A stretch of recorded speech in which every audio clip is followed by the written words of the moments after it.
देखो, सबसे पहले बात हमारी कमजोरी क्या है। हम परेशान हो जाते हैं। संसार में देखो तो परेशान, परमार्थ की तरफ देखो तो हम परेशान हो, या हमारा आदर्श स्वभाव बन गया परेशान होना। थोड़ा सा धैर्यवान बानो, गंभीर बानो। कोई भारी से भारी विपत्ति में परेशानी स्वीकार करके भी पेटीज थोड़ी निकाला जाता है। सुन लो, ठीक है, ये भी बत्ती आए समस्या आई, इसका समाधान होगा। ऐसा थोड़ी कि हमें नष्ट कर देगी। अगर अभी हमारी बड़ी हानि हो जाती है, हम कल इससे बड़ा लाभ प्राप्त कर सकते हैं। हमको एकदम बिल्कुल गंभीर रहना है, इतने कमजोर नहीं बन जाना। अब वो गए तो क्या होगा, अब वो वास्तु गई तो क्या पद गया तो क्या होगा। प्रयास किया था, ये पद मिला था, इससे बड़ा पद प्राप्त करूंगा मैं, इससे बड़ा महान बनेगा। ठीक है, एक बार गिर गया, गलती हो गई, दंड भिगूंगा, फिर इससे ज्यादा स्वयं में रहूंगा। बिल्कुल, मतलब एकदम फ्रेश दिमाग रखना चाहिए। और अपने लोग क्या है, जरा सी बात में एकदम पचरा कर लेते हैं, एकदम कमजोर हो जाते हैं। ये बिल्कुल ठीक है। हम जीवन भर की यात्रा की बात कर रहे हैं, भारी से भारी कष्ट में भी मुस्कुराना तो हमें बाल मिला है। थोड़ी भगवान की कृपा का दर्शन हुआ है, हमें उनका दुलार दिखाई दिया है। अगर ऐसे भाग जाते फिर परमार्थ में थोड़ी चलना होता है। आज जो आप सुनकर के लाभ लेने की चेष्टा कर रहे हो ना, यह केवल प्रवचन में है, यह जीवन है। अगर यह जिए ना होते ना तो इसका प्रभाव नहीं पड़ता, फिर वाणी का प्रभाव नहीं पड़ता। हम इसीलिए कहते, जैसे आप लोग एकदम परेशान हो जाते हैं, पानी रखा है, मुठ के पी नहीं सकते, शरीर में कष्ट, भीषण बुखार, क्योंकि फेल जरा में बुखार, खाने को क्या रोटी मांग मिला। अगर वहाँ सब्जी मिलती है, लाल मिर्च ऐसी पड़कर मिलती थी कि पानी सकते थे। आप सोचो, पानी लाना है तो मुझे लाना है, पीना है तो मुझे पीना है। अगर मैं हारता तो कहाँ पहुँच जाता, क्या स्थिति होती है। नए मरना है, पर कम पीछे कोई दिन ऐसा नहीं जी दिन सेवा ना की हो, जी दिन सेवा ना गए हो। गुरुजी की सेवा में जाना है, पहले अपने को स्वस्थ साबित करना है। सेवाएं नहीं लेंगे, तुम बीमा हो, तुम कस्टमर। सोचो, तुम्हारे पास तो माँ है, भाई है, बहन है, परिवार है, कोई तो है ना। मेरा किसी ने कभी जीवन में ध्यान भी नहीं दिया, क्यों बचपन से बाबाजी बन गए। किसी से प्यार नहीं, किसी से संबंध नहीं, कोई जानकारी नहीं, हम कहाँ हैं वो कहाँ, किसी से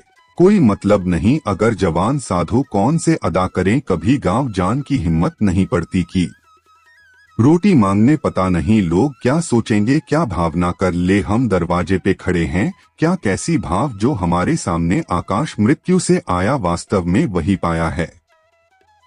जब हम हर समय अपने को विवेक के द्वारा सावधान रखें, तुम कभी निराश नहीं हुए, कभी उदास नहीं हुए, कभी ऐसा नहीं लगा कि यार हम दुखी, कभी नहीं लगा। इसका फल है कि उसे सुख का संकेत मिल गया। हम इतना क्यों परेशान हो जाते हैं। हम ये देखते हैं अपने लोग, थोड़ी बात बिगड़ गई, परेशान नहीं, बिगड़ी तो बिगड़ जान की संभावना में परेशान है। आज सुख है लेकिन कल सुख छन जाएगा, तो हम आज के सुख में सुखी ना होकर कल के दुख की आने की संभावना में मैं भी क्या।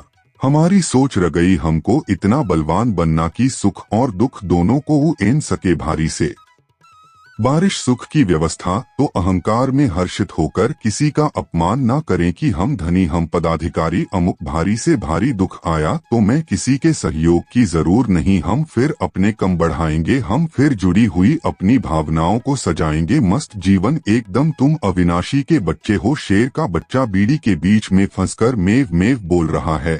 बस अगर दहाड़ना सीख जाए तो कोई भी उसे परस्त नहीं कर सकता। ऐसे भगवा रंग तो प्रपंच में फंसकर अपने को इतना दिन क्यों देख रहा है। तू ऐसा है कि भगवान के दिव्यास्त्र में भी ताकत नहीं तेरे को मार सके। तू अविनाशी का अविनाशी बच्चा है। आप लोग सोचते हैं हम गेस्ट होकर भला ऐसी स्थिति कैसे। जनक जी सुखदेव जी के गुरु हैं और राजा हैं, महल है, रानियां हैं, नौकर है, चक्र क्या। सुखदेव जी जिनके शरीर में लंगोटी भी नहीं है, दिगंबर परमहंस के गुरु है। जनक जी जो राजा है, समझो आप ऐसा मत सोचिए कि अब नौकरी कर रहे हैं। हम संसार में गृहस्थ है, हम आध्यात्मिक ऊंचाई पर नहीं चल सकते। नहीं, आप एक सरकारी नौकरी या आपकी शान है, या व्यापार करते हुए आप एक अध्यात्म की ऊंचाई में चढ़ सकते हैं। और अध्यात्म ही है जो तुम्हें इस माया के दुख सुख से ऊपर उठा सकता है। दूसरा, चाहे जितनी संपत्ति ए जाए, आप सुखी नहीं हो सकते सब देख लो, आप खुलकर देख लो। अध्यात्म मुस्कुराकर जीने का रास्ता बता देगा कि आप आनंदित हो जाओगे। कुछ नहीं बिगाड़ में तो कुछ नहीं बिगड़ा, अध्यात्म नहीं है तो कुछ नहीं बना, कुछ हाथ नहीं लगे वाला।